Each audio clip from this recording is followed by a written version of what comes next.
Medchal police ASI Madhusudan లంచం తీసుకుంటూ ACB అధికారులకు రెడ్ హ్యాండెడ్గా పట్టుబడ్డాడు. మేడ్చల్ పోలీస్ స్టేషన్ పరిధిలో విధులు నిర్వహిస్తున్న ఏఎస్ఐ మధుసూదన్ ఒక కేసు విషయంలో స్టేషన్ బెయిల్ ఇవ్వడానికి 50,000 డిమాండ్ చేశాడు. దీంతో బాధితుడు ఏసీబీ అధికారులను ఆశ్రయించాడు. సోమవారం సాయంత్రం మేడ్చల్ పోలీస్ స్టేషన్లో బాధితుడు ఏఎస్ఐకి 50,000 ఇస్తుండగా ఏసీబీ అధికారులు రెడ్ హ్యాండెడ్గా పట్టుకున్నారు. దీంతో ఏసీబీ అధికారులు మేడ్చల్ పోలీస్ స్టేషన్లో ఏఎస్ఐను విచారిస్తున్నారు.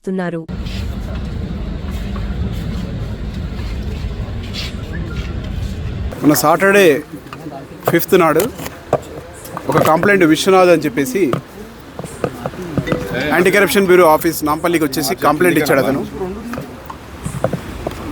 ఆ కంప్లైంట్లో ఉన్నటి విషయం ఏంటంటే మేడ్చల్ పోలీస్ స్టేషన్లో అతని మీద ఒక 2 నెలల కింద ఒక కేసు రిజిస్టర్ చేయబడింది. దాంట్లో శర్మ అని చెప్పేసి అతనికి మధ్యలో ఒక రకమైన సివిల్ డిస్ప్యూట్ ఉంది. అంటే ఇతను ఇంటీరియర్ డిజైన్ వర్క్ చేస్తాడు విశ్వనాథ్ అని మన కంప్లైంట్. ఆ కంప్లైంట్ వీళ్ళ ఇంట్లో ఇంటీరియర్ వర్క్ చేశాడు.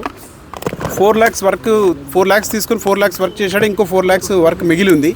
ఆ పైసలు ఇచ్చాకనే అది మిగతా వర్క్ కంప్లీట్ చేస్తా అని చెప్పేసి అతను చెప్పాడు. ఇతనితో ఆ మిగతా పైసలు ఇవ్వకుండా వర్క్ చేయించుకోవాలని ఇక్కడ ఒక ఎఫ్ఐఆర్ చేశారు పోలీస్ స్టేషన్లో. ఎఫ్ఐఆర్ చేశాక అది ఏఎస్ఐ మధుసూదన్ అని చెప్పేసి అతను ఇన్వెస్టిగేషన్ చేస్తున్నాడు. ఇతను నార్సింగ్లో ఉన్నప్పుడు ఇతని కారుతో సహా ఇక్కడ పోలీస్ స్టేషన్లో తీసుకొచ్చేసి కూర్చోబెట్టేసి అతని దగ్గర ఉన్నట్టు అతని బ్రైబు డిమాండ్ చేసి ఒక 10,000 రూపీస్ కేసు కాంప్రమైజ్ చేపిస్తామని చెప్పేసి ఒక 10,000 రూపీస్ అతని దగ్గర బ్రైబ్గా తీసుకున్నారు ఆ రోజు. కానీ యాక్చువల్లీ 2 లక్షల రూపాయల బ్రైబ్ కావాలని చెప్పి డిమాండ్ చేశారు. అందులో 10,000 ఒక ఇన్స్టాల్మెంట్గా తీసుకున్నాడు. తర్వాత నిన్న సాటర్డే మార్నింగ్ ఇంకొక 50,000 తీసుకురమ్మని చెప్పేస్తే మా దగ్గరకు వచ్చి కంప్లైంట్ ఇచ్చాడు.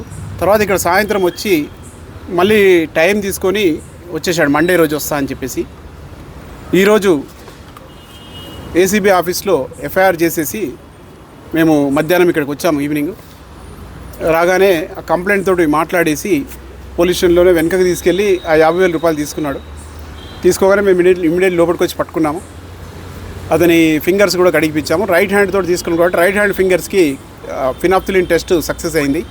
తర్వాత ప్యాంటు యొక్క బ్యాక్ ప్యాకెట్లో పైసలు పెట్టుకున్నాడు.